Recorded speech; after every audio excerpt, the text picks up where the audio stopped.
The letter arrived on a Tuesday, folded 3 times and creased so deeply along its spine that Gideon Sawyer had clearly read it more than once before he ever set boot to stirrup, and pointed his horse toward the Arizona territory. He had been in Wichita when the news found him, holed up in a boarding house that smelled of boiled cabbage and lye soap, working odd jobs at the stockyards, and trying to outrun the particular kind of guilt that follows a man like a second shadow. The letter was from a woman named Clara Fitch, who had been a neighbor of Hank Lockhart's back in the days when Hank still walked the earth, and she wrote in a cramped schoolgirl hand that Hank had passed from a fever the previous October, that his cattle spread near Beaumont Flats had been left to his daughter, and that the daughter, one Sallie Lockhart, 22 years of age, was managing the place alone, with debts hanging over her head like a storm cloud that refused to break. Gideon folded the letter along those same 3 creases and sat very still for a long time. He owed Hank Lockhart $340. He had borrowed it 5 years ago when he was 17 and desperate, and Hank had given it without fanfare, without interest, without any kind of ledger entry that Gideon had ever seen. He had only said, "You will pay it back when you can, boy, and not a day sooner," and then gone back to fixing the fence post he had been working on, as if lending a near-penniless ranch hand his entire savings were the most ordinary thing in the world. Gideon had spent the years since then accumulating those $340 with the slow and deliberate patience of a man who means to keep his word. He had the money now, sewn into the lining of his saddlebag in a canvas pouch that he checked every morning with the same ritual seriousness with which some men check their watches. He had been planning to ride to Hank's spread in the spring. He had not planned on Hank being dead. So it was that in late March of 1883, with the Kansas plains just beginning to show the first thin green of new grass, Gideon Sawyer loaded his roan gelding named Cutter, tied down his bedroll and his Winchester, and turned south and west toward a territory he had never seen and a woman he had never met. The ride took him the better part of 3 weeks.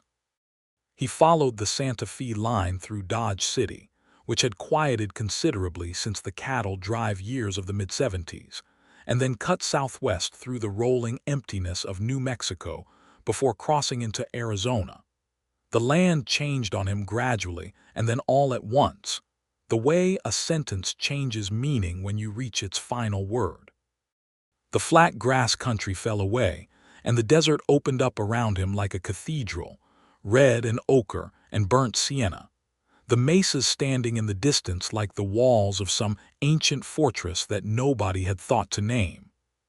He passed through towns that were more ambition than substance, a hardware store, a saloon, a post office operating out of the back of a dry goods establishment, and he asked at each stop for directions to Beaumont Flats. He found it on the 23rd day, or rather he found what Beaumont Flats had been, which was a wide shallow valley between 2 ridges of red rock, irrigated by a creek that ran clear and cold off the high country to the north. There was a main house, solidly built of adobe with a covered porch running the full length of the south face, and there were outbuildings, a barn, a smokehouse, a bunkhouse that showed signs of recent repair along its northern wall. The fences were in good order. The cattle he could see from the ridge were well kept and properly branded. The kitchen garden beside the house was already showing the dark-leafed start of early greens. None of this matched what he had expected. Clara Fitch's letter had suggested ruin. What Gideon was looking at from his vantage on the ridge with Cutter shifting patient beneath him looked like a going concern. He rode down slowly, keeping his hands visible in the way that was simply good manners in the territory, and he was still 50 yards out from the gate when the front door of the house opened, and a woman stepped onto the porch with a rifle held in a way that was neither threatening nor entirely comfortable. She held it at an angle across her body, barrel down, but her grip on it was sure, and she was watching him with eyes that he could not quite read at that distance. He pulled Cutter up at the gate and touched the brim of his hat. "I am looking for Sallie Lockhart," he said. "You found her," she said. "Who are you and what is your business?" She was not what he had imagined.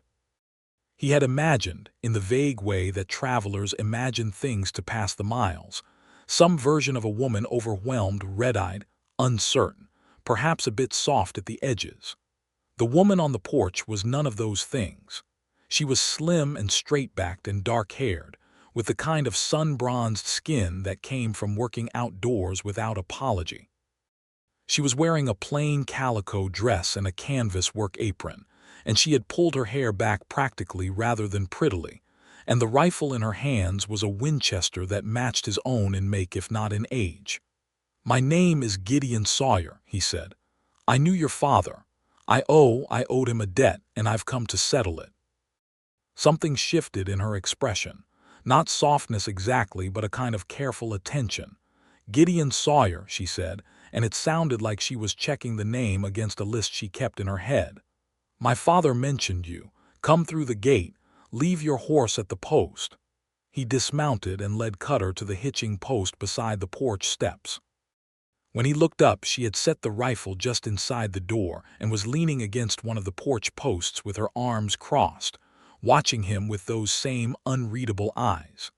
Up close, they were the color of good creek water, somewhere between green and gray, and they held a directness that he found somewhat unnerving.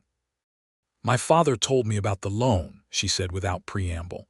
"He told me not to expect repayment because he believed you had a good heart but poor luck, and that the territory was full of men with those two qualities in that particular ratio." Gideon felt the sting of that more than he would have liked.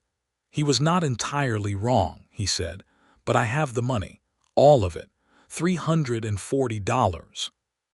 She regarded him for a moment, and then she said something that knocked the wind out of him as surely as a fall from a horse.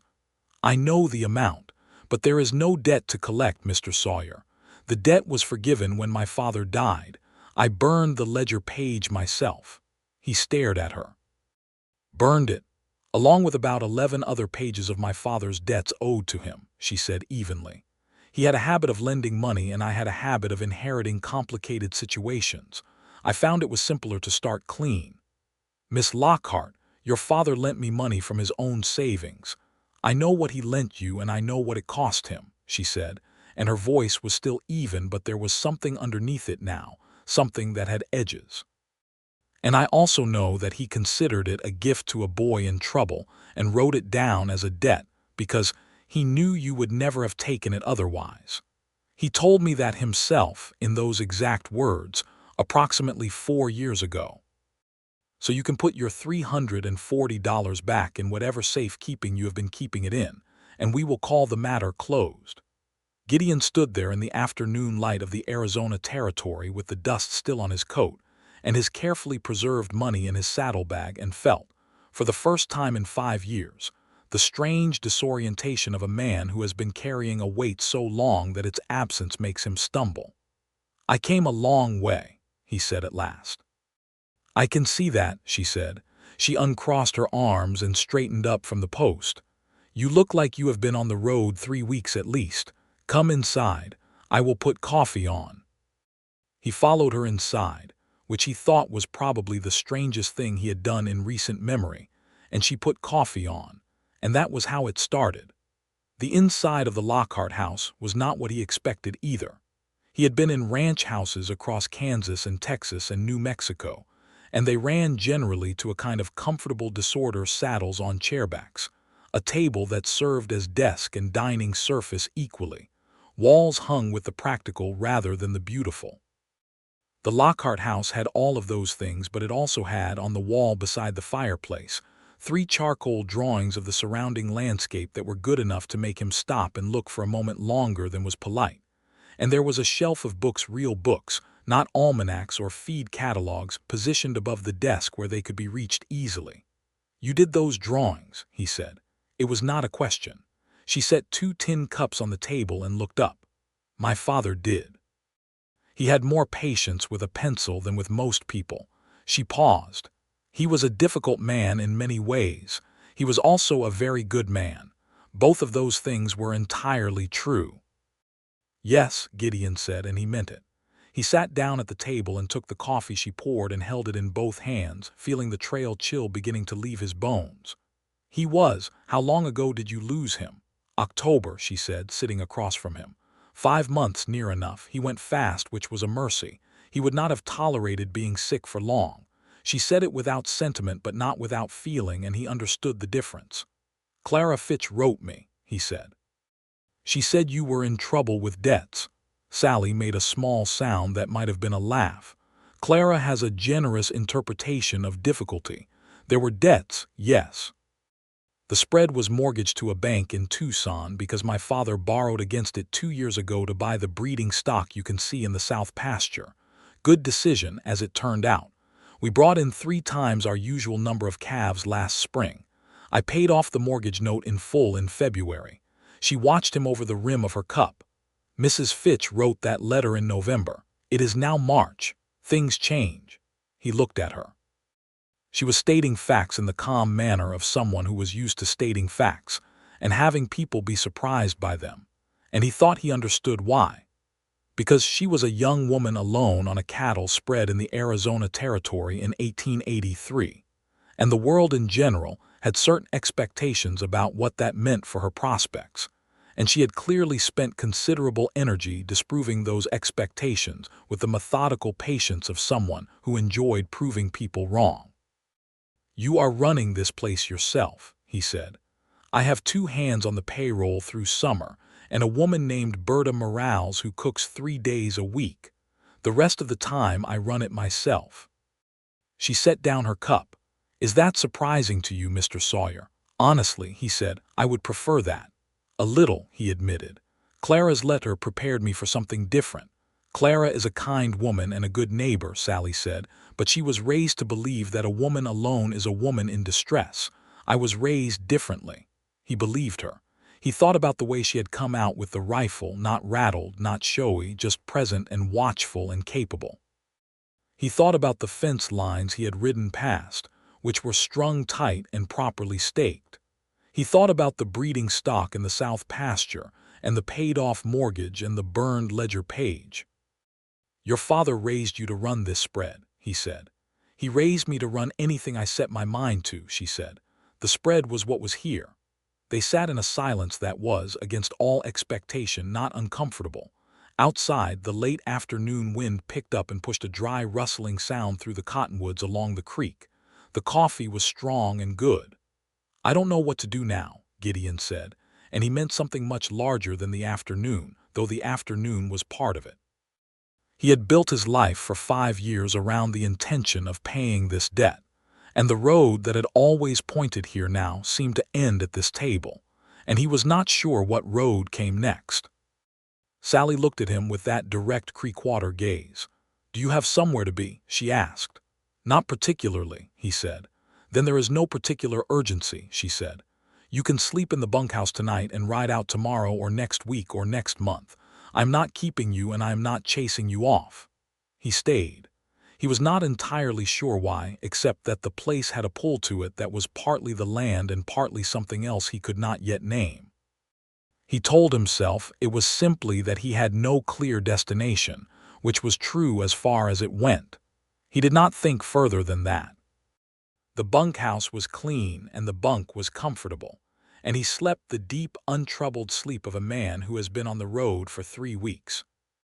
In the morning he woke to the smell of coffee from the main house and the sound of Sallie already at work in the yard, and he lay in the gray early light and listened to the territory coming alive around him, the quail calling in the brush, the cattle settling into their morning movement, the creek talking to itself in its shallow, rocky way, and felt something in him unclench that had been wound tight for a very long time.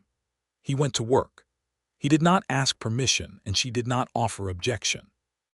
There was a section of fence on the northwest corner of the property that needed restringing, and he could see it from the bunkhouse door, and he went and got the wire and the pliers from the barn and went to fix it. He worked through the morning, and she appeared at noon with a tin plate of beans and cornbread, and set it on the top fence post without comment, and went back to whatever she had been doing. He ate and went back to work. That was the shape of the first week. They worked in a parallel orbit. neither avoiding nor seeking each other, speaking when there was practical need to speak, and otherwise occupied with the thousand small tasks that a cattle spread in spring demanded. He noticed things about her the way you notice things about someone you are watching without quite admitting you are watching, the way she handled horses with a quiet confidence that they responded to immediately, the way she kept her tools in precise order in the barn, the way she stood at the end of the day on the south porch with her coffee, and looked out over the land with an expression that was not contentment exactly, but something more active than contentment, something like possession in its most honest sense. On the 8th morning, one of the hands, a man named Roy Tilghman, who was probably 40 and had the weathered look of someone who had spent those 40 years outdoors, came to find Gideon at the water trough where he was repairing a split board. "You planning to stay on?" Roy asked. He was not unfriendly, but he was direct in the way that men who work with their hands are often direct. "I'm not planning anything in particular," Gideon said. "Because we're going to need a third hand for the spring drive," Roy said. "Miss Lockhart drives to Beaumont Flats and then the buyers come up from Tucson. It's not a long drive, but the herd's big enough we need 3 bodies." She was going to hire a day laborer, but a day laborer won't know the herd. Gideon looked at him. "Does she know you're asking me this?" Roy scratched the back of his neck. "She told me to use my judgment," he said, which Gideon suspected was not quite the same thing as yes. That evening he found her in the barn, checking the feet of a bay mare with that absorbed focus she brought to everything mechanical or animal. He stood in the barn doorway with the last of the sunlight behind him and said, "Roy thinks you need a third hand for the spring drive." She set the mare's foot down and straightened, wiping her hands on her apron. "Roy thinks a great many things," she said. "Some of them are right. I can stay on if you need the help," he said. "I'm not asking for wages. You can put the work toward the debt." "There is no debt," she said, and it was not sharp, just certain. "Then let me work for wages," he said. "Whatever Roy and the other hand are earning." She looked at him for a moment. "You are not a drifter," she said, and it was an observation rather than a question. "No," he said. "But you have been drifting," she said. He thought about that. "I had a fixed point I was riding toward," he said, "and now that point has moved."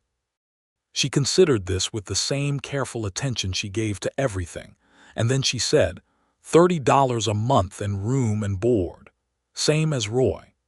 He extended his hand and she shook it, her grip firm and quick, and then she went back to the mare's feet and he went back to the bunkhouse, and he lay on his bunk in the dark and thought about the strange way that a man's life can pivot on a single hinge. The spring drive was 10 days of work that Gideon found he was glad of, in the way that physical labor provides a kind of clean exhaustion that emotional complexity does not. They pushed the herd, 230 head of good beef cattle, north along the valley floor, and through a wide canyon pass that opened onto the flat plain where Beaumont Flats sat at the intersection of 2 wagon roads. Sallie rode at the head of the drive, which he had not expected, and she handled the point position with a practiced ease that Roy clearly admired, and that Gideon found himself watching more than was strictly necessary. At Beaumont Flats the buyers arrived on the second day.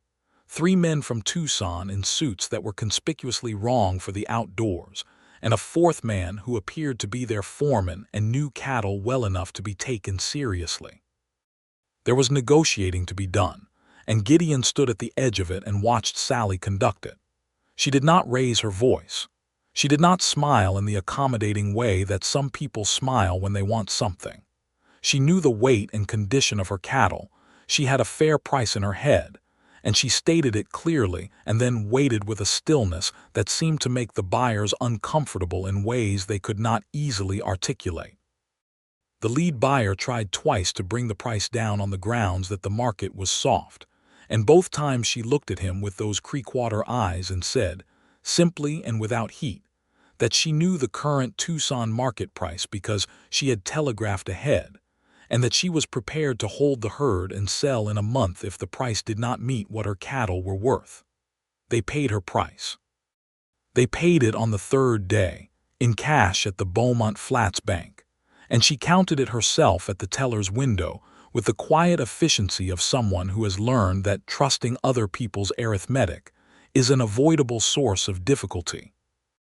On the ride back to the spread, with the empty herd trail stretching ahead of them and the late afternoon light turning the red rock walls gold and rose, Gideon rode beside her for a while without speaking. Roy, on the other hand, a young man named Pete Aldana who was 19 and unfailingly cheerful, had ridden ahead. "You did well," Gideon said at last. "I did what was fair," she said. "That is different from doing well. Doing well implies difficulty overcome. What I did was simply the ordinary conduct of business, which people seem to find unusual when a woman does it." "I don't find it unusual," he said. She glanced at him. There was something in her face that he was beginning to learn, a small shift around her eyes when she was reassessing something. "No," she said after a moment. "I don't think you do." They rode in silence for a while after that, the kind of silence that is not empty but full of things that neither person has yet found words for. The canyon walls rose around them, and the creek ran alongside the trail, and somewhere in the brush, a mockingbird was working through his repertoire, with the self-satisfied energy of someone who knows he is good at what he does. "Tell me something about yourself," she said eventually, and it sounded less like a social overture and more like she was genuinely curious, in the way that you are curious about a tool you have been using without fully understanding its provenance. He thought about what to tell her. He thought about the boarding house in Wichita and the stockyards and the years of odd jobs and careful saving. He thought about the life before that, which had been harder in ways he did not often think about directly. "My people were homesteaders out of Missouri," he said.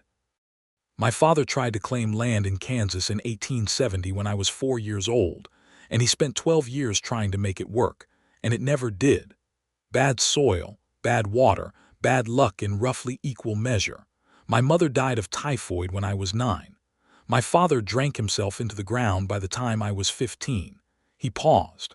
I left when I was 15. Worked cattle up to Abilene with a crew that was willing to take on a strong back even if it was a small one. That's how I met your father.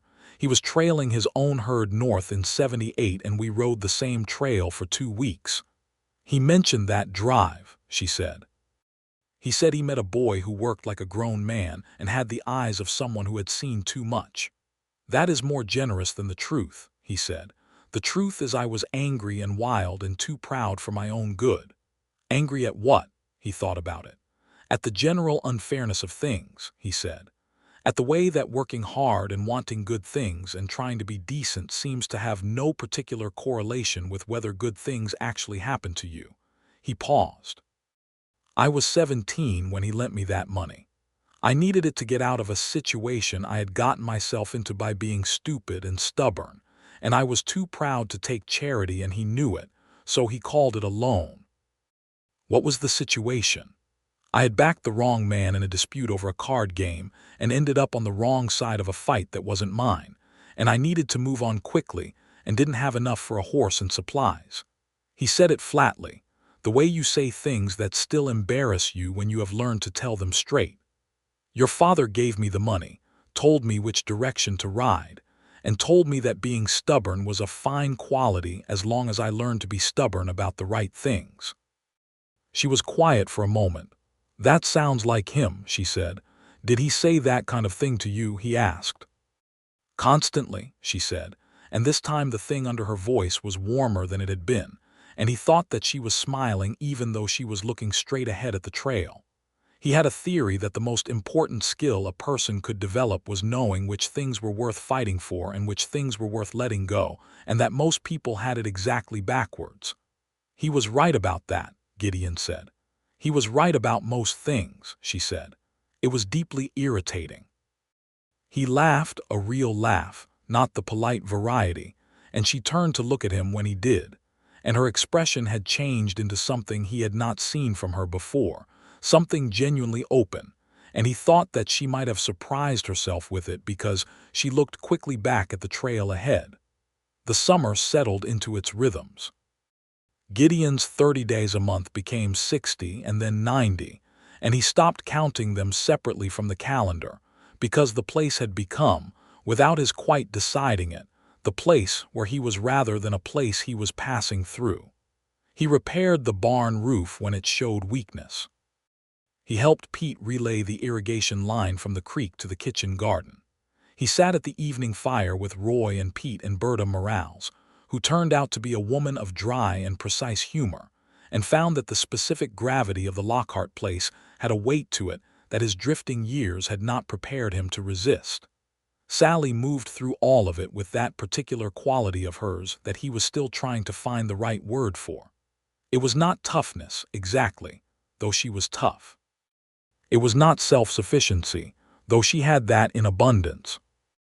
It was something more like wholeness, a sense that she had taken stock of herself and the world she lived in with clear eyes, found what was worth keeping and discarded the rest, and built a life on the things that remained. It made her restful to be near, and at the same time, deeply unrestful in a way that was entirely different. He found himself doing small things. He noticed when her coffee was empty before she did and refilled it without being asked. He fixed the catch on the barn door that had been stiff, though she had never mentioned it, because he saw her struggling with it one morning. When a thunderstorm came in off the mountains one July evening and she went out to check the fences, he went with her without discussion, and they rode through the lightning-bright dark together and came back soaked and found Berta had left a pot of soup on the stove, and they sat at the kitchen table in damp clothes and ate soup and said very little, and he thought it was one of the better evenings of his life. She did things too, though they were harder to see because she did them without announcement. She kept his preferences in mind when she planned the week's provisions. He had mentioned once that he did not like salt pork, and she did not serve it again.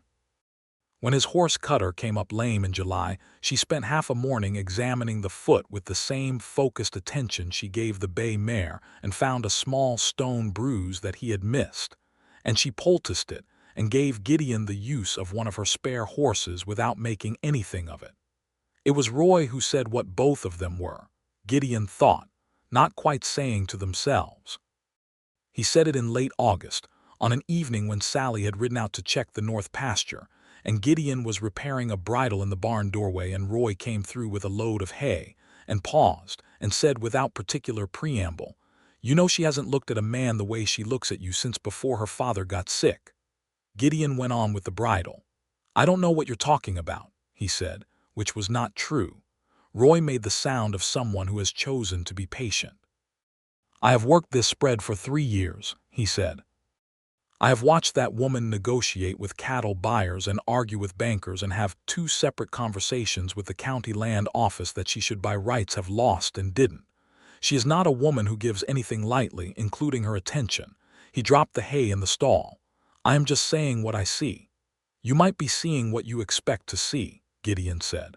"Might be," Roy said pleasantly, and went back out. The thing was that Gideon knew Roy was right. He had known it for a while, with the specific anxiety of someone who has found something they want, and are afraid to reach for it because reaching implies the possibility of missing, and missing this particular thing was not something he could easily contemplate. What stopped him was not doubt about his own feelings. What stopped him was the question of what he was to her. He had arrived as an obligation, a debt to be settled, a historical account to be closed. She had cleared the account on the first afternoon. Everything after that was of his own making, and he was not sure whether he had made something real or simply made himself useful enough to mistake the two. He thought about it for the rest of August and into September, and he might have gone on thinking about it indefinitely. He recognized in himself the capacity for extended and unproductive deliberation when the stakes were high enough, except that the matter was somewhat accelerated by the arrival of a man named Dalton Price. Price arrived on a Monday in the middle of September, riding a good horse and wearing a suit that was better than the cattle buyers' suits, and he came with a letter of introduction from the bank in Tucson. He was 35, well-spoken, the kind of handsome that comes from good nutrition and a favorable opinion of oneself, and he was the representative of a land development company out of Denver that was interested in acquiring properties in the valley for the purposes of, as he put it, consolidation and improvement.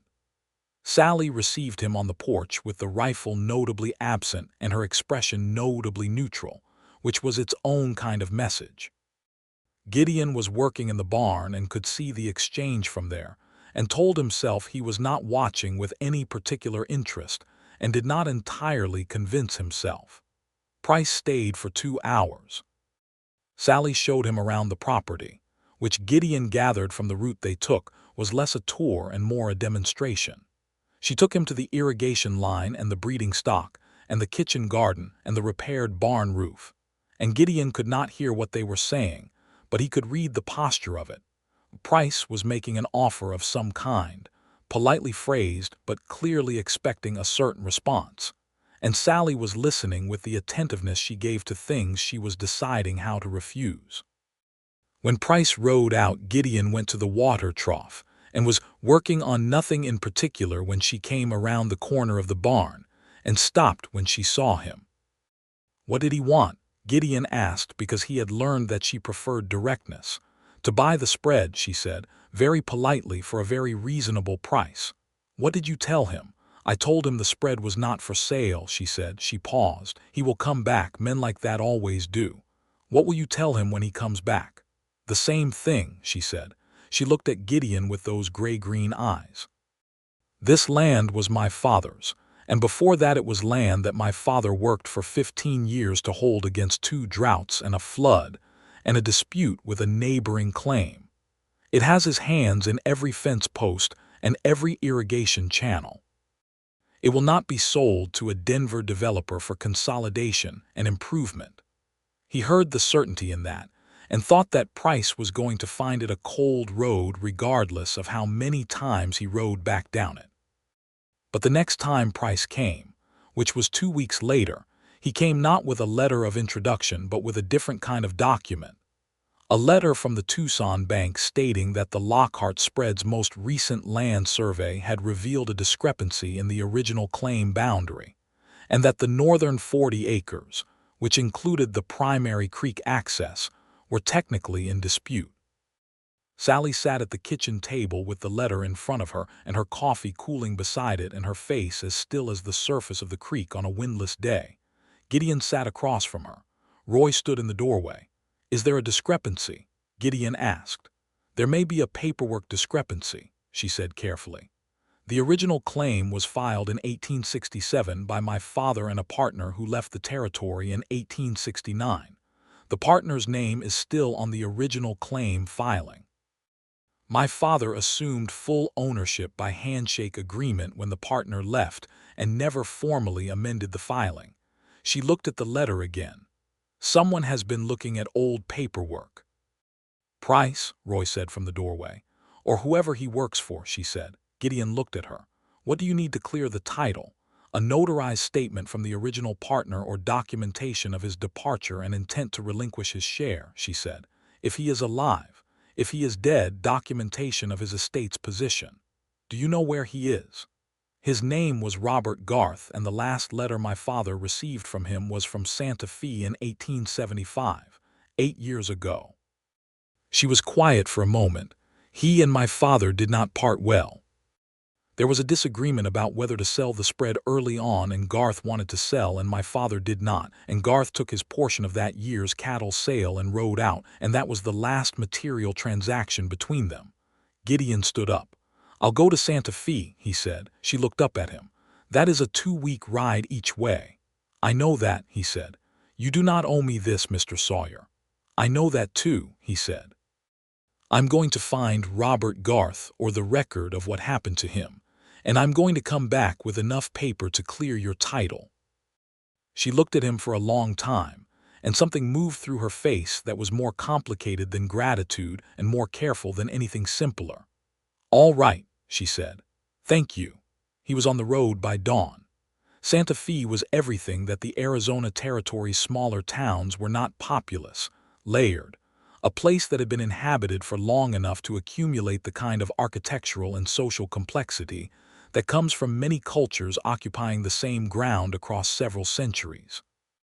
The Spanish colonial buildings sat alongside newer American construction, and both sat alongside the living presence of the Pueblo peoples whose land all of this had originally been. And Gideon moved through it with the awareness of someone who has ridden through enough of the West to understand that the story of the land is always more complicated than the men who claim pieces of it are willing to acknowledge. He spent the first 2 days at the Santa Fe land office and the county court records, which were voluminous and not well organized. On the third day, he found Robert Garth's name in a property transfer from 1879.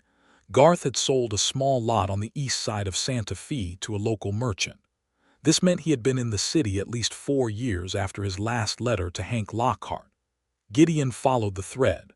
The merchant's name was Baca, and Senator Baca remembered Garth as a man who had seemed tired and was trying to raise quick cash for a journey south. That narrowed the direction. Gideon spent 2 more days asking at taverns and boarding houses before a woman at a laundry on the south end of town told him that a man named Garth had boarded at a house on the road south 3 years ago and had died there of a lung ailment in the winter of 1880. The boarding house was still operating, run by a widow named Mrs. Esperanza Delgado, and she confirmed it with the matter-of-fact precision of someone who keeps good records. Robert Garth had died in her house on the 14th of November, 1880. She had his last effects in a box that no one had come to claim, because he had given her as next of kin the name of a brother in Ohio, and she had written 3 times and received no reply. In the box, under a spare shirt and a broken watch, was a letter that Garth had apparently been in the process of writing when he died. It was addressed to Hank Lockhart. It was unfinished, but what was written was clear enough for Gideon's purposes because it began, "Hank, I have been thinking about the matter of the Beaumont Flats claim, and I want to set down in writing what I said to you when I left, which is that I gave you my portion in full and want nothing more to do with it." Gideon sat at Mrs. Delgado's table with the letter in front of him and felt the particular satisfaction of a thread that has been pulled through to its end. He paid Mrs. Delgado generously for her time and her patience in storing the effects. He took the letter and the death record and the property transfer, and he went to a notary in Santa Fe and had copies made and certified, and then he turned Cutter's head back toward Arizona. He rode hard on the return. He was not sure why exactly, except that the spread had taken on a quality in his mind that the road had not had since before he left Kansas, and that quality had a specific face attached to it that he was growing impatient to see again. He arrived back on a Thursday in mid-October, and the light was the particular honey gold of an Arizona afternoon in autumn, and Sallie was on the porch when he rode in as though she had heard him coming from a mile out, which was possible because the valley carried sound. She came down the porch steps and met him at the gate, and he dismounted and handed her the packet of documents before she could say anything. She took them and looked through them carefully, there at the gate with the late light on her hair, and when she had read Robert Garth's letter she was quiet for a moment. "He wrote it," she said. "He did. He didn't finish it, but what he wrote was sufficient. I had the notary in Santa Fe certify the copies along with the death record. Take them to the land office and Price's legal challenge will not survive the week." She looked up at him. She had been holding everything in her expression with that characteristic stillness, but now something had come loose in it, something genuine and unguarded. "You rode to Santa Fe and back in a month," she said. "About that, yes. For my land title." "For your land title," he confirmed. She put the documents carefully in the pocket of her canvas apron. She looked at him, and the Creekwater eyes were doing that thing they did when she was reassessing something, but bigger this time, deeper. And then she did something she had not done before. She reached out and took his hand briefly, her fingers closing around his once and then releasing, and said, "Come inside. You need to eat something and tell me the whole story." He followed her inside, and she put food on the table and he told her the whole story, Mrs. Delgado and the box and the unfinished letter and the notary's office. and she listened with her chin resting in her hand and her eyes steady on his face in a way that made the telling of it feel like something more than a report. "You did not have to do this," she said when he finished. "You keep saying that to me," he said, "because it keeps being true." He looked at her across the table. The lamp was lit because the light outside had faded while he talked, and in the lamplight her face had a warmth that the outdoor light did not entirely allow, or perhaps it was not the lamp but something else. "I did not go to Santa Fe because I owe you something," he said. "I went because—" He stopped and started again. "I went because this place matters to me, and you matter to me, and those two things are the same thing, and I have been trying to find a way to say it since approximately May." She was very still for a moment. Then she said, "Approximately May. When you rode back from the spring drive and told me that doing what was fair was not the same as doing well," he said. "I thought, I have never met anyone who thought about things the way you think about them, and I do not know how to be casual about that." She was quiet for long enough that he thought he might have misjudged everything. He was preparing himself for the possibility, assembling the dignified response to it, when she said, "When Roy told me you had ridden to Santa Fe, I went out to the south fence and stood there for a while trying to determine whether what I was feeling was gratitude or something else." She paused. "It was something else." He exhaled. "Good," he said. "I am telling you plainly," she said, "because I am not interested in circling around things, and I think you already knew anyway." "I did not know," he said. "I suspected. There is a difference." A small smile crossed her face, the genuine kind that she did not allow very often, and that was, for that reason, worth more than other people's ordinary smiles. "Yes," she said, "there is." He reached across the table and covered her hand with his, the way she had covered his at the gate, but slower and with more intention. And she turned her hand over and let their fingers lace together, and they sat like that in the lamplight with the night coming down over the red rock country, and the creek talking in the dark outside, and something settled and sure running between them like water finding its level. They took the documents to the Beaumont Flats land office the following week, Sallie and Gideon riding side by side down the valley road in the sharp October cool. The land office clerk examined the papers with the painstaking thoroughness of a man who takes his small authority seriously, and at the end of half an hour declared the original claims documentation satisfactory, and amended the filing to Sallie Lockhart, sole owner of record, with the northern 40 acres confirmed as part of the established boundary. Dalton Price came by the spread one more time, 3 weeks after that. He was less smooth this time, the polished exterior showing wear at the edges, and he made a final offer that was higher than the first. And Sallie told him pleasantly that the spread was not for sale, and showed him to his horse with the courteous finality of someone closing a book they have finished reading. Gideon watched from the barn doorway as Price rode out and did not look back, and when Sallie turned from the gate she met Gideon's eyes from across the yard, and something passed between them that was partly amusement and partly satisfaction, and entirely shared.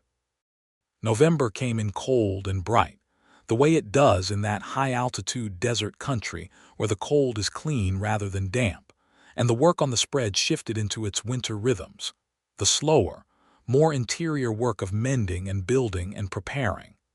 Roy spent his days in the barn working on equipment. Pete chopped and stacked wood with the cheerful energy of someone who has not yet discovered that he will get tired of chopping wood eventually.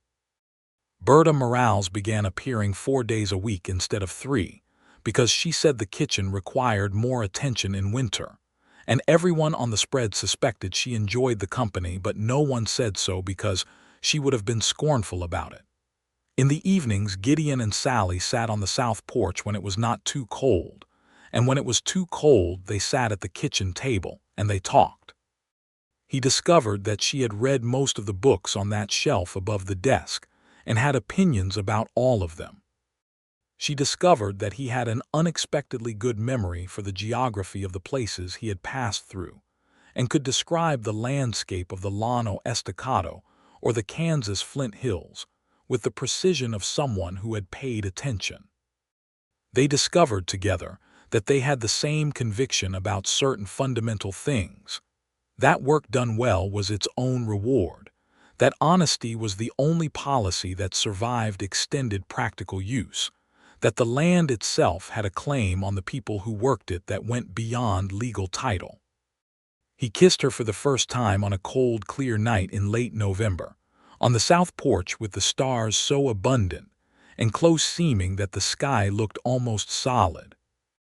They had been sitting in the porch chairs with blankets around their shoulders, and she had said something about the way the Milky Way appeared different here than it did further east, higher and more central in the sky, and he had turned to look at her face as she looked up at it, and there had been a moment when looking at her face was simply what he was doing, and he leaned over and kissed her, and she kissed him back with a warmth and directness that was entirely consistent with everything else about her.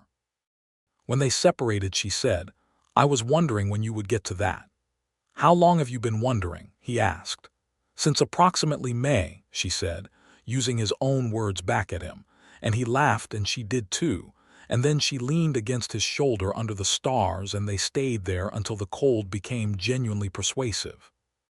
Roy Tilghman, who was not given to sentimentality, was heard to remark to Pete Aldana the following morning that the ranch was running considerably better now that everyone was clear on where things stood, which Pete found confusing but did not pursue.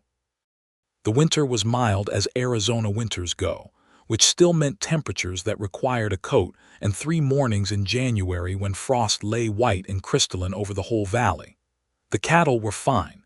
The breeding stock Sallie's father had bought were hardy animals that had been selected with that particular terrain in mind. The kitchen garden was covered and resting. The creek ran lower but did not freeze. In January, Gideon asked Sallie to marry him. He did it directly, as she would have wanted, sitting across from her at the kitchen table on a Sunday morning with the winter light flat and clear through the windows and their coffee steaming between them. She looked at him steadily. "You should know," she said, "that if I marry you, this is still my spread. I'm not interested in legal arrangements that change that." "I know that," he said. "I would not have asked if I didn't. And you should know that I am not interested in being managed," she said, "not in any of the ways that word can mean." "I know that too," he said. "I have been watching you not be managed for 9 months. Another one of those small, genuine smiles. "Have you formed any objections to it?" "None," he said. "Then yes," she said, "I will marry you."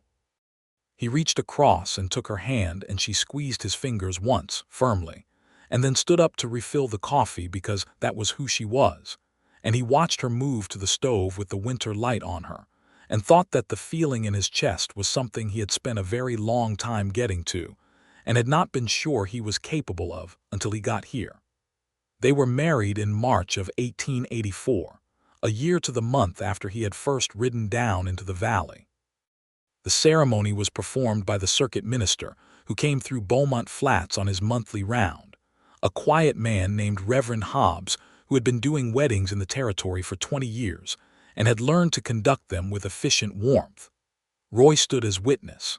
Pete stood at Roy's elbow looking scrubbed and somewhat alarmed, as though the formality of the occasion had taken him by surprise. Berta Morales wore her good black dress and cried without admitting she was crying, which everyone respected. Sallie wore a dress that she had made herself from fabric she had ordered from Tucson, a deep blue-gray that was the color of the sky right before a rainstorm, and she wore her hair down, which Gideon had only seen a handful of times, and it fell past her shoulders in the dark waves that he had been admiring since March of the previous year without quite allowing himself to think of it as admiring. She said her vows looking straight at him, in the clear voice she brought to everything that mattered, and he said his looking straight back. And when Reverend Hobbs pronounced them married and they stood there in the bright March light with the creek running and the birds setting up their spring noise in the cottonwoods, he took her face in his hands and kissed her in front of Roy and Pete and Berta and God and the whole valley, and she let him. Berta served a dinner that was significant enough to suggest she had been planning it for some time regardless of what she said about only deciding yesterday, and Roy produced a bottle of rye whiskey that he had apparently been keeping for an occasion, and Pete ate 3 plates and talked constantly.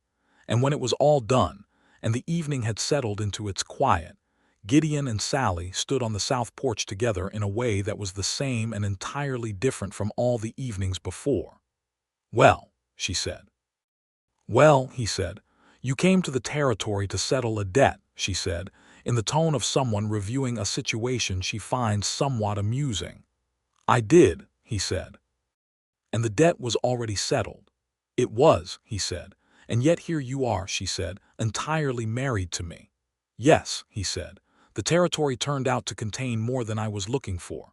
She turned to him and put her hand against his chest, her palm flat over his heart, and looked up at him with those creek-water eyes that he had been trying to read since the first afternoon and had been slowly succeeding at. "I am glad you came anyway," she said, "even though there was nothing you owed." "There turned out to be something I needed," he said. "What was that?" He covered her hand with his.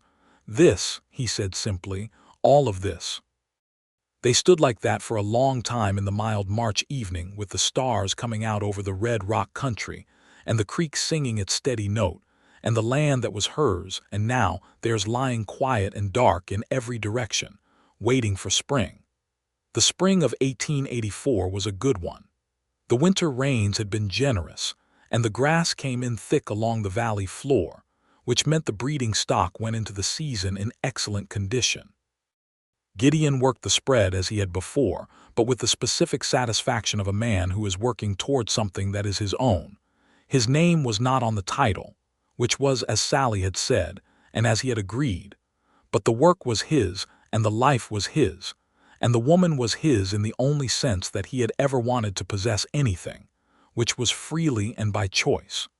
He proved himself useful in ways that went beyond fence repair and cattle driving. He had spent years drifting through the territory and had accumulated a practical knowledge of its geology and water sources, and the small details of weather pattern that are invisible to people who have not spent a lot of time paying attention outdoors. He knew how to read the sky in a way that gave them 12 hours warning before a flash flood came down from the high country. He knew which of the neighboring claims were likely to cause boundary disputes and which were not, and he was proved right on 2 separate occasions.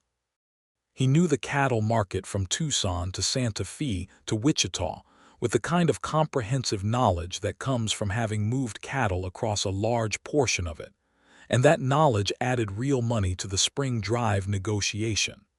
Sallie, for her part, gave him the things she had never given lightly and now gave without reserve: her trust, her time, her genuine attention.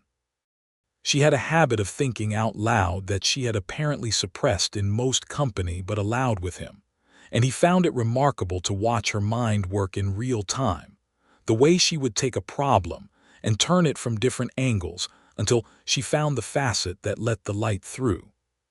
She taught him things too, because she had read more than he had and thought about things he had not thought about. And sometimes in the evenings she would read aloud from one of those books on the shelf above the desk, and they would argue about it afterward in the particular way of 2 people who genuinely disagree and genuinely enjoy each other's disagreement. In June of 1884, Roy Tilghman told them at breakfast that his sister in Colorado had been widowed and had 3 children and was in need of help, and that he had decided to go to her. He said it with the straightforward sadness of a man leaving a place he has come to love, and Sallie stood up from the table and hugged him, which Roy bore with the rigid patience of a man not accustomed to being hugged but clearly moved by it. Gideon shook his hand and told him he had been worth more to the spread than his wages reflected, and Roy said that he was aware of that and had been meaning to bring it up, which made everyone laugh. They hired a new hand in Roy's place, a Tohono O'odham man named Miguel Soto, who came with a recommendation from a neighboring spread, and who turned out to be the finest horseman Gideon had ever seen, and a man of such quiet, steady competence that the yard felt different when he was in it, more settled somehow. Sallie treated him with the same practical straightforwardness she gave everyone who worked for her, without condescension and without unnecessary sentiment, which was the best way to treat people and the way that Miguel Soto required, and the three of them found the rhythm of the work together by August. By autumn of 1884, Sallie was carrying their first child. She told him on a September evening with the characteristic directness she brought to significant information, setting it between them on the table the way she set documents, as a fact to be addressed. But her eyes were doing something complicated while she told him, something that he had learned was her version of emotion she was not quite ready to put into words, but was not hiding either. He sat for a moment with the information, and then he got up and came around the table and took her in his arms, and she put her forehead against his shoulder and let him hold her, which she did not always allow but did now, and he could feel the quiet steadiness of her breathing against his chest, and thought that he had never in his life felt less alone. "Are you frightened?" he asked. "Cautiously optimistic," she said into his shoulder, and he could hear the smile in it. "That is the most Sally thing you have ever said," he told her. She made the small sound that was her version of a laugh when she was not quite willing to laugh out loud, and leaned back to look at him. "I'm a little frightened," she admitted, "which I will not say again so you should note it." "Noted," he said. "I'm also a little frightened for what it's worth." "It's worth a great deal," she said. "It means I am not managing this alone." "You are never managing anything alone again," he said, "unless you specifically want to, and even then I am in the next room." She put her hand on his face, a gesture she had taken to in recent months, and looked at him steadily. "You know," she said, "for a man who came to the territory to pay an old debt, you have been remarkably persistent in finding new reasons to stay." "The territory turned out to be more persuasive than I expected," he said. "The territory," she repeated, with precisely the expression that indicated she found this characterization amusing. "You," he said, "specifically and entirely you." She kissed him then, and outside the September night was settling over the valley in its deep southwest darkness, all stars and silence, and the sound of the creek and the cattle quiet in the pasture. And the Lockhart spread lay in it as it had lain in every night since Hank Lockhart had first pegged his claim stakes into the red earth of that valley 17 years before, enduring, particular, and completely itself. The winter of 1884 into 1885 was harder than the previous one. In December, a cold front came down from the north with enough force to freeze the creek for 2 weeks, which was unusual enough in the valley to require significant adjustment to the water management for the livestock. Gideon and Miguel spent 4 days laying a secondary water source from a spring higher on the north ridge that did not freeze, running pipe that they had hauled from Beaumont Flats by wagon, and it was cold, uncomfortable work done under pressure, and they did it without complaint, and with the specific satisfaction of a problem solved before it became a crisis. Sallie was large by then, moving with the modified deliberateness of a woman who has made practical adjustment to her circumstances, without changing the fundamental character of her approach to them. She continued to keep the accounts with the same precision. She continued to make decisions about the spread with the same authority. She did accept Gideon's insistence that she not ride out to the far fences in the hard cold, which she agreed to with a tolerance that suggested she would have made the same decision herself, and did not require the insistence, but was willing to receive it graciously. Berta Morales moved into the spare room in January, because Sally's time was near and Berta had brought babies into the world before and knew the territory's limitations in terms of medical assistance. The nearest doctor was in Beaumont Flats and could be sent for, and was, but Berta was present first. Their son was born on the 6th of February, 1885, in a snowstorm that was blowing hard enough to rattle the windows of the main house, but which could not, Gideon thought afterward, remotely compete with what was happening inside it for drama and significance. He was born healthy and loud, with a full head of dark hair and a disposition that was, from the first 10 minutes, clearly going to require careful management. Berta announced him with a satisfaction that she did not bother to conceal because she had earned it, and the doctor from Beaumont Flats, who arrived just after and was therefore useful only in confirming what Berta already knew, agreed that mother and child were in excellent condition. Gideon sat beside Sallie with the baby in his arms and felt the particular weight of a new person, the specific gravity of someone who did not exist yesterday, and who would, from this moment forward, be the most important project of his entire life. The baby was looking at him with the unfocused but apparently suspicious intensity that very new people have, and Gideon looked back and said quietly, "I know, it is a lot to take in." "What are you saying to him?" Sallie asked from the pillow, voice tired but clear. "Introducing myself," Gideon said. She smiled. "What is his name?" They had talked about names. They had not decided. He looked at her. "What do you want to call him?" "Henry," she said. "After my father, Henry Sawyer Lockhart." He felt the fit of that. "Henry Sawyer Lockhart," he repeated. "Yes, that is exactly right." Pete Aldana, when told, pumped his fist in the air with an enthusiasm that knocked over the bucket he had been sitting on. And Miguel Soto smiled the slow, deep smile that meant something had pleased him genuinely. And Berta made a soup that was the specific soup she made, when she wanted to signal that an occasion was serious and good. And the Lockhart spread had a son to add to its inventory. Henry was a vigorous child who grew with the particular speed of children in clean air and good food. And he had his mother's eyes and his father's tendency to examine things from multiple angles before deciding what to do with them, which Sallie said was going to be either a great asset or a significant inconvenience, depending on the circumstances. By the time he was pulling himself up on the porch railing in the autumn of 1885, the spread had acquired 2 additional calves in the breeding program that Sallie considered especially promising: a new roof on the smokehouse, and a reputation in Beaumont Flats for producing cattle of consistently above-average quality that was beginning to drive buyers to seek them out rather than the other way around. The spring drive of 1886 was the best they had done.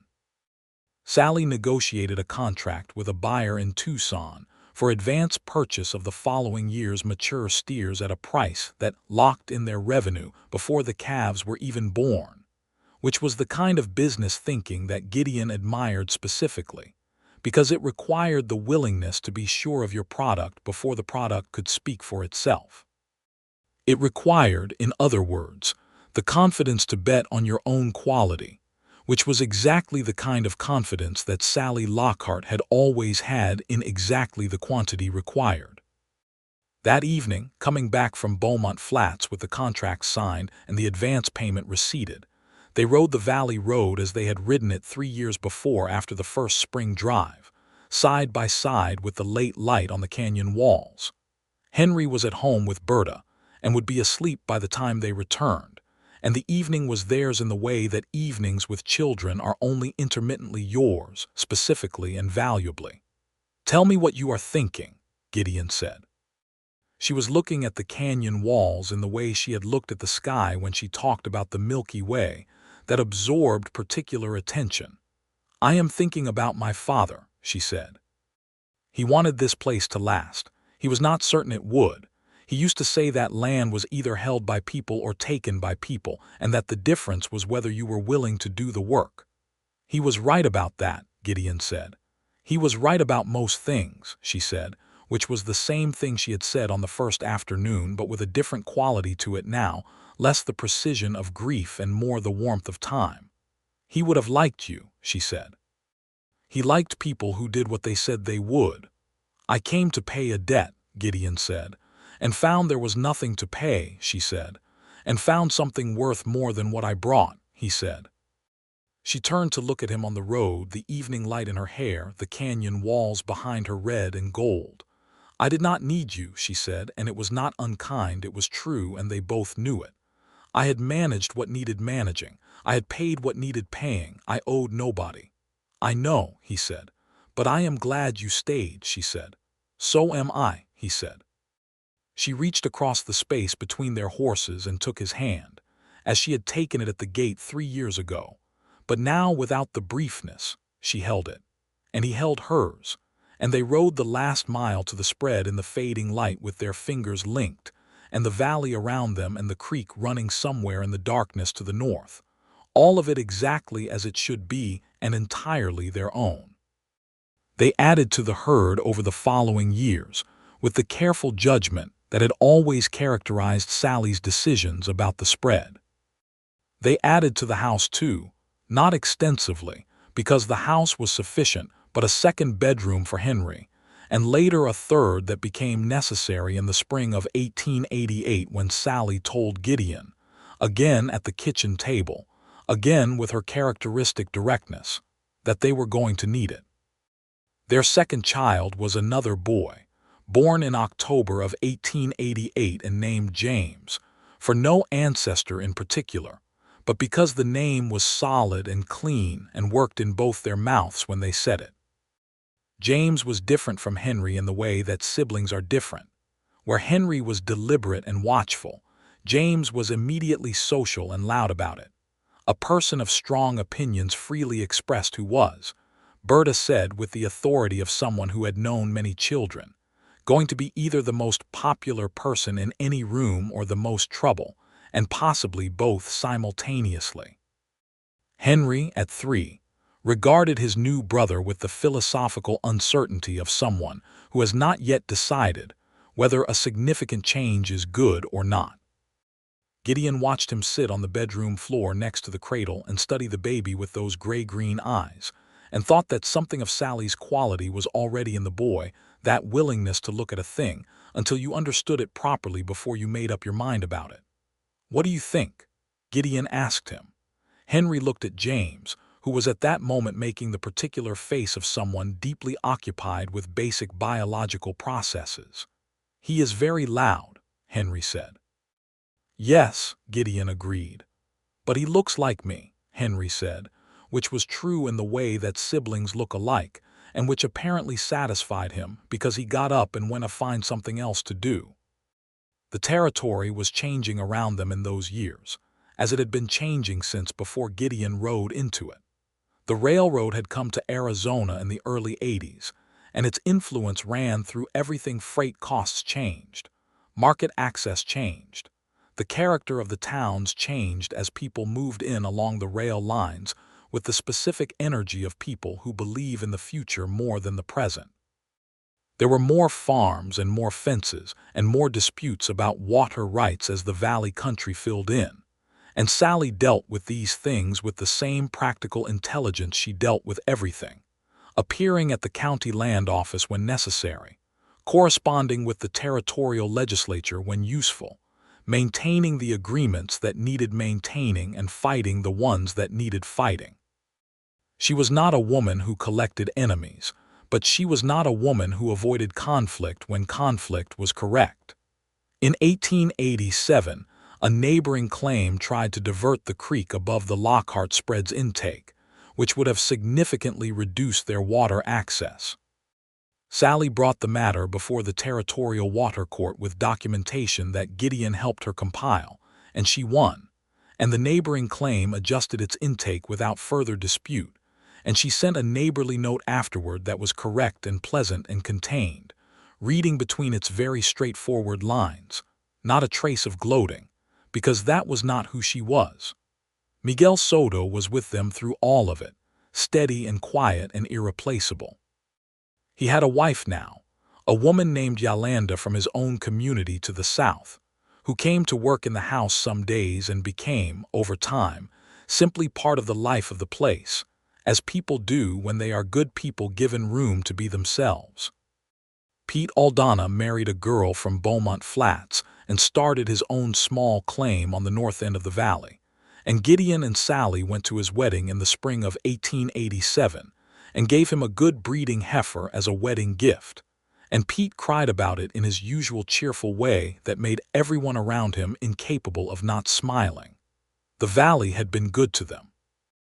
Gideon thought about this in moments of stillness, early mornings before the house was properly awake, when he stood on the south porch with his coffee, and the light was just coming over the eastern ridge in that specific way it had, turning the red rock to amber and the creek to silver.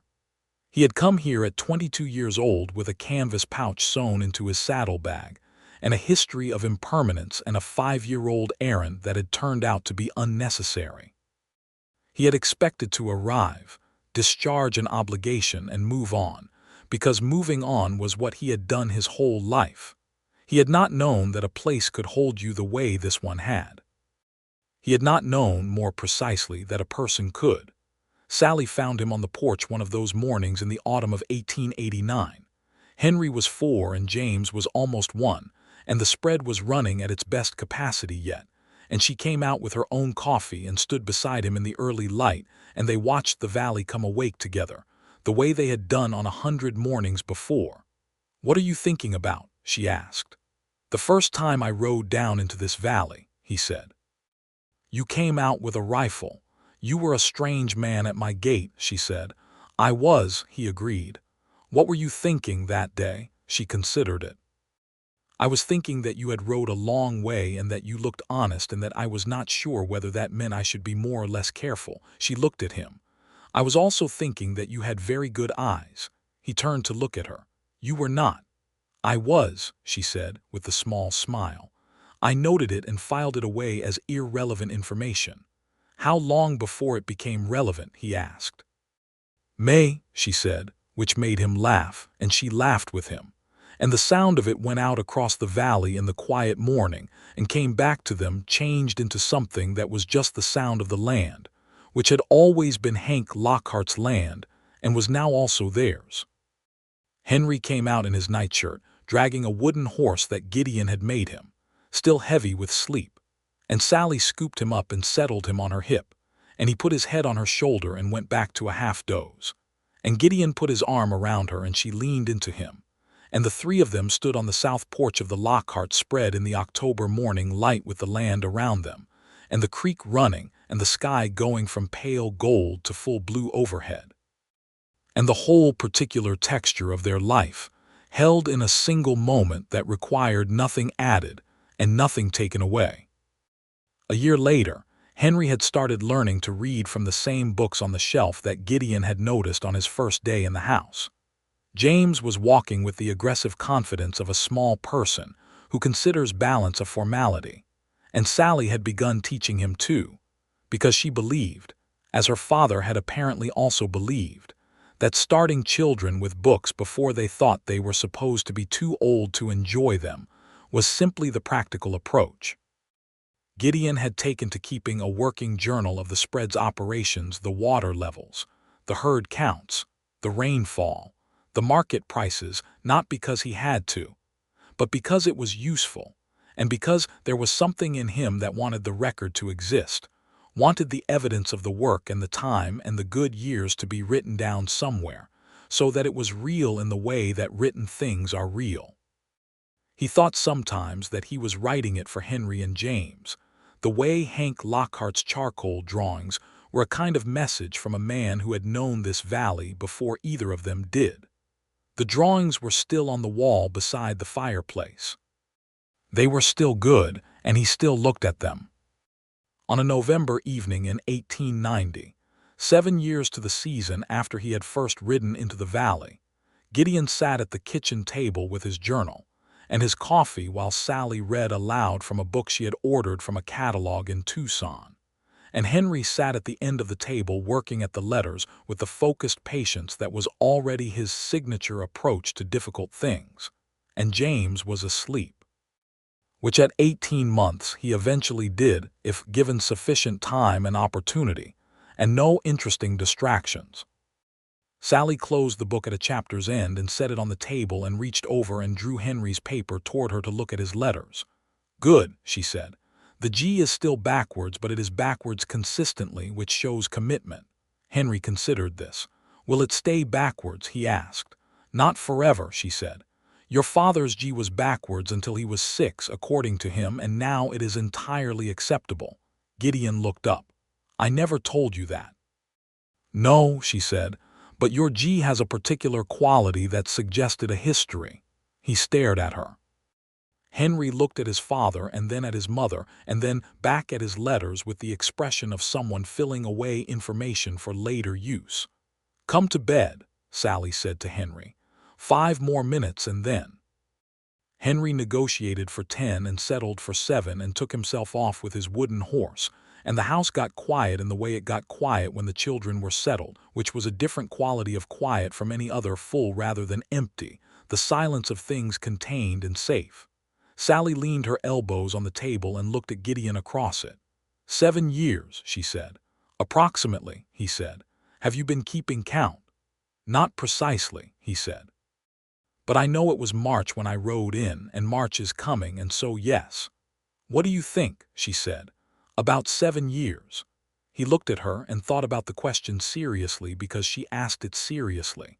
He thought about the long road from Kansas and the ridge above the valley and the first morning and the coffee and the burned ledger page. He thought about Santa Fe and the spring drives and the water court and the February morning when Henry arrived, and the October one for James and all the mornings in between, the particular gold of the light through this kitchen window, and the sound the creek made at different water levels, and the weight of her hand in his on the valley road. I think, he said, that when I set out to pay a debt that no longer existed, I was coming here. I just didn't know it.